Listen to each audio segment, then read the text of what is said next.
For 8 years, the girl touched her ear. Every doctor said the same thing. Nothing we can do. Her mother spent millions, flew across the world, and begged specialists to look again. They all shrugged. Then a male housekeeper noticed something no one else did, and what he found inside that child's ear will leave you speechless. Olivia Hart was a billionaire. Private jets, mansions, more money than most people see in 10 lifetimes. But her daughter Shay was born deaf. 8 years old, never heard a sound. Olivia tried everything. Johns Hopkins, Switzerland, Tokyo. Specialists who charge thousands per hour. They ran tests, scans, procedures. All of them said the same thing. Irreversible. Accept it. But Olivia couldn't accept it because Shay was all she had left. Her husband died in a tragic accident just weeks before that girl was born. So Olivia kept searching, kept spending, kept begging God for an answer.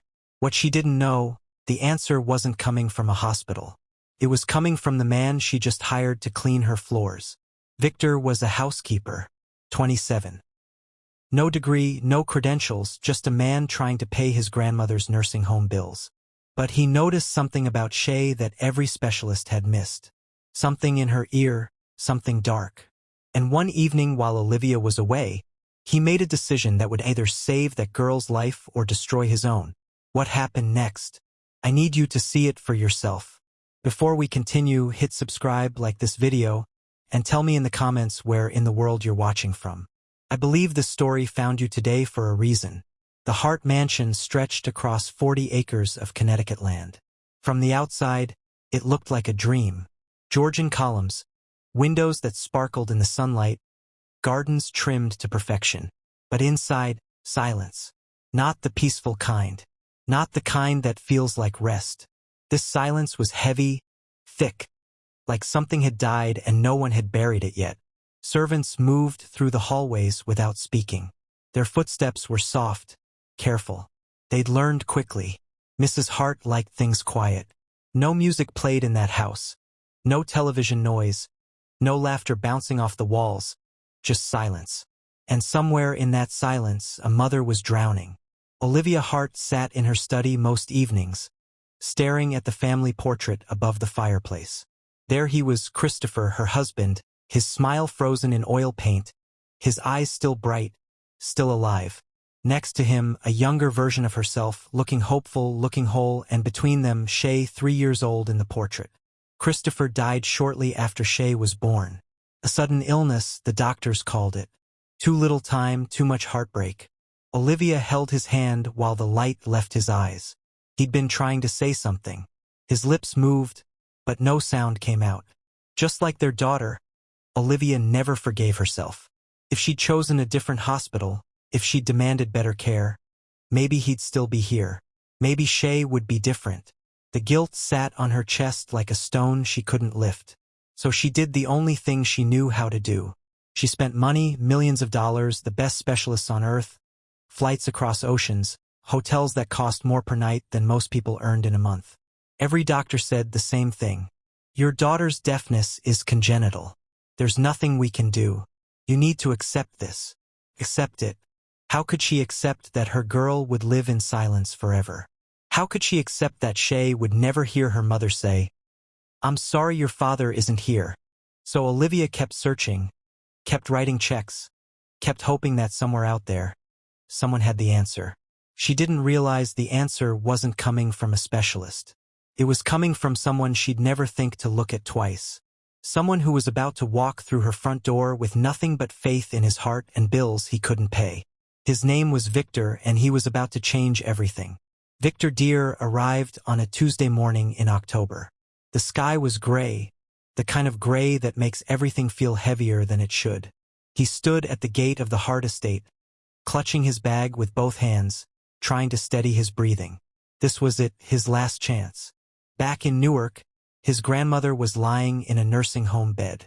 The bills were piling up on Victor's kitchen table like a tower he couldn't stop from growing. 3 months behind. That's what the letter said. If he didn't pay, they'd transfer his grandmother to a state facility. The kind of place where people were forgotten, where no one held your hand, where you became a number instead of a name. Victor couldn't let that happen. His grandmother had raised him, took him in after his parents died in a car accident when Victor was 11, fed him when there was nothing in the fridge, prayed over him when life felt impossible. That woman deserved better than a cold room and strangers who didn't care. So Victor took this job as a housekeeper at a billionaire's mansion. He didn't care about the fancy address. He just needed the paycheck. The head housekeeper, Mrs. Patterson, met him at the door. Stern face, sharp eyes. "You're Victor." "Yes, ma'am." "You'll clean. You'll stay quiet. You'll keep to yourself." Mrs. Hart doesn't like disruptions, especially around her daughter. Victor nodded. "I understand." "Do you?" Because the last guy didn't. He tried to get too friendly with the girl. Thought he could help. He was gone within a week. Victor swallowed. "I'm just here to work, ma'am." Mrs. Patterson studied him for a long moment, then nodded. "Good. Follow me." As they walked through the mansion, Victor kept his eyes down, but he couldn't help noticing things. The silence so thick it felt alive. And then he saw her. A small girl sitting on the marble staircase arranging toy cars in a perfect line. She didn't look up. Her shoulders were hunched, her movements careful. But what caught Victor's attention was how she kept touching her right ear, just briefly, and the tiny wince that crossed her face each time she did. Victor's chest tightened. He'd seen that look before. He didn't say anything, just kept walking. But his heart whispered, "Pay attention." Days passed. Victor cleaned floors, wiped windows, folded linens. He kept his head down, but he couldn't stop watching Shay. Every morning, same routine. The girl would sit alone in the sunroom. Her world was small, contained, safe. The other servants avoided her. Some whispered that the girl was cursed, that losing her father so young had taken her hearing with him. But Victor saw something different. He saw a child who was desperately lonely. A girl who sat by windows and pressed her small hand against the glass, watching the world move without her. He saw how she touched her ear over and over, wincing each time, and no one noticed. Or maybe they'd stopped noticing long ago. One afternoon, Victor was dusting the hallway near the sunroom when he saw Shay struggling with a model airplane wing. Her small fingers couldn't get the piece to fit. Before he could stop himself, Victor knelt down and gently took the wing. He fitted it into place with a soft click. Shay looked up at him. For a moment they just stared. Then something happened. The tiniest smile, just a flicker at the corner of her mouth. Victor's heart cracked wide open. He smiled back, gave her a small wave. She waved in return. That night, Victor lay in his bed thinking about that wave. The next morning, he left something on the stairs where Shay always sat. A folded paper bird. The following day, the bird was gone. In its place, a note in shaky handwriting. "Thank you." Victor pressed that note to his chest.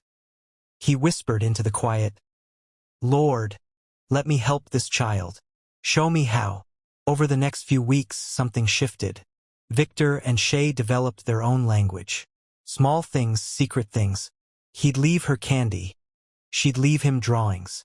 He learned her signs, the ones she'd made up herself. The way she tapped her chest twice meant she was happy. The way she pointed to the sky meant she was thinking about stars. The way she pressed both palms together meant she felt safe.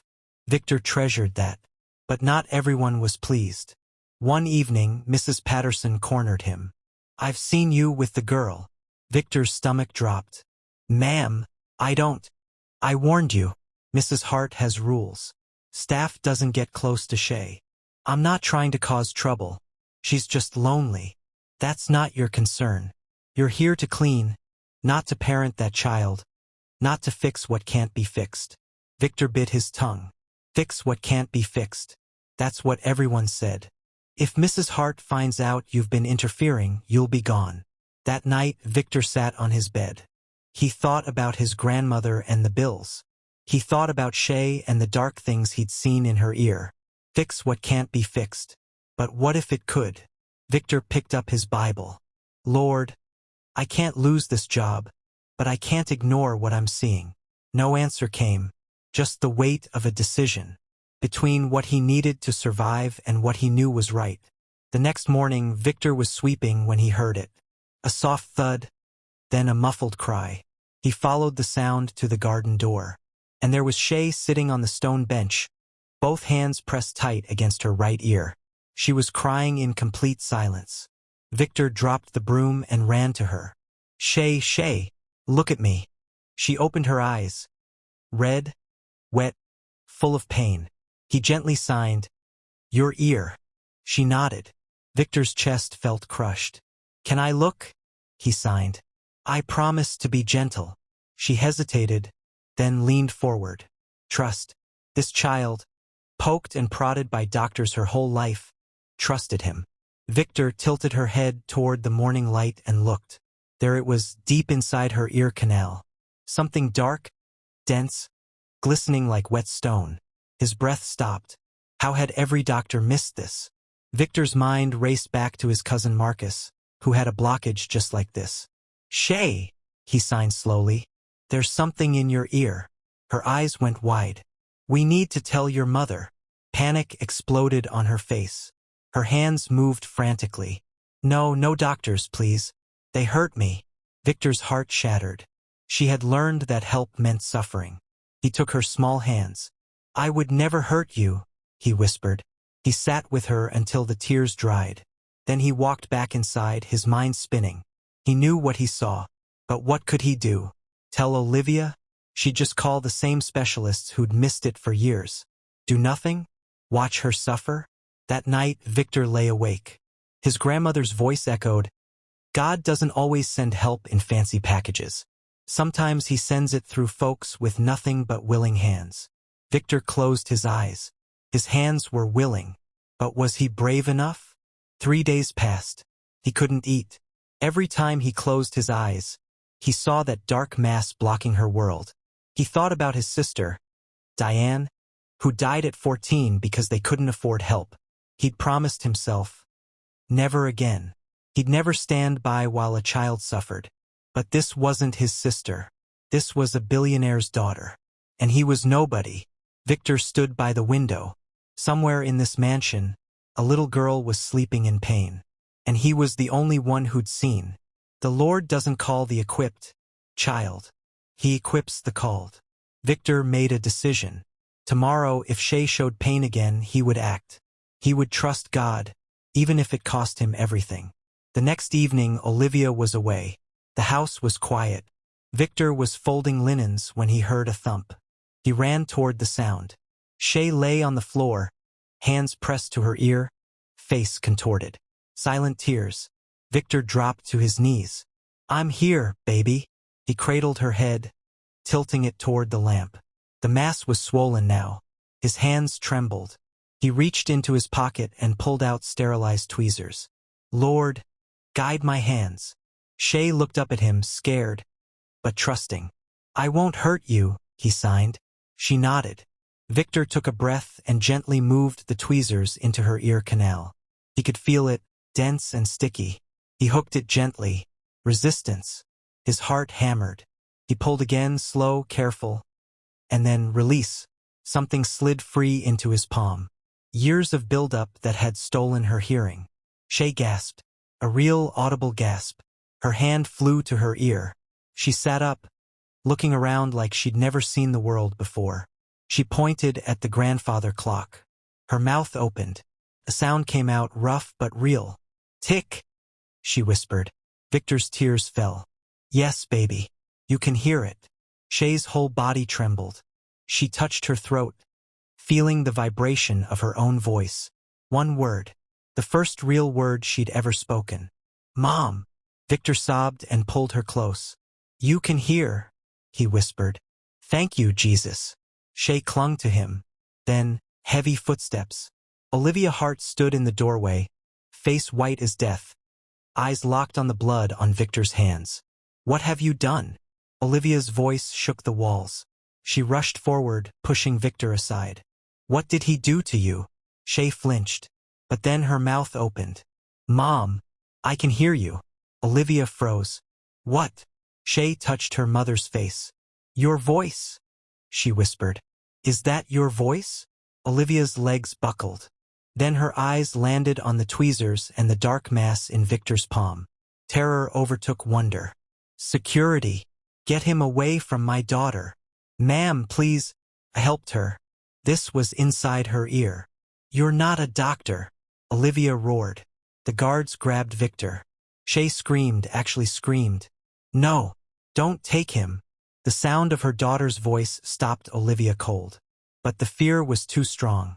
Take him to the security office. Call the police. As they dragged him away, Victor looked back at Shay. It's okay, he mouthed.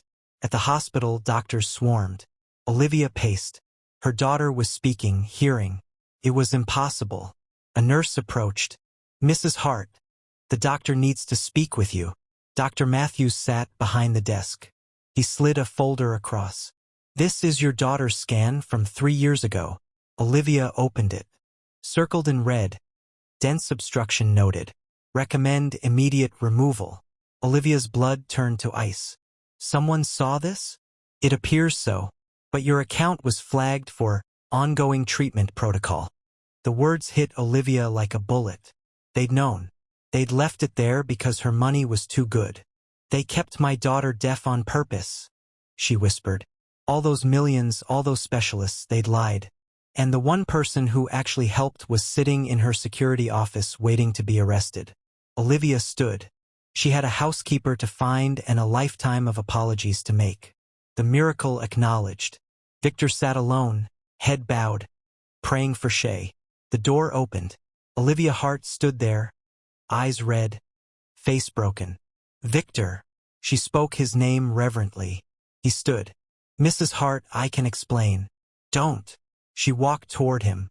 Don't say a word. And this billionaire fell to her knees. I'm sorry, she whispered. I'm so sorry. The doctors knew, Olivia said. They left it there because my money was too good to cure. I trusted credentials. I threw millions at a problem and never stopped to actually look at her. She looked up at him. But you did. You paid attention. I just loved her, ma'am. Olivia shook her head. No, that's everything. I've spent 8 years trying to buy a miracle. And God sent one through the man I hired to clean my floors. They walked back to Shay's room. The girl sat on the bed, listening to music. When she saw them, she ran to Victor and wrapped her arms around his waist. Thank you, she said. Victor knelt down. You were always worth hearing, baby. Shay looked at her mother. Mom, I can hear your heart. It's beating fast. Olivia dropped to her knees and pulled her daughter close. For the first time, Shay heard her mother cry. Victor, standing quietly, finally let himself breathe. God had answered his prayer with willing hands and a faithful heart. Sometimes that's all a miracle needs.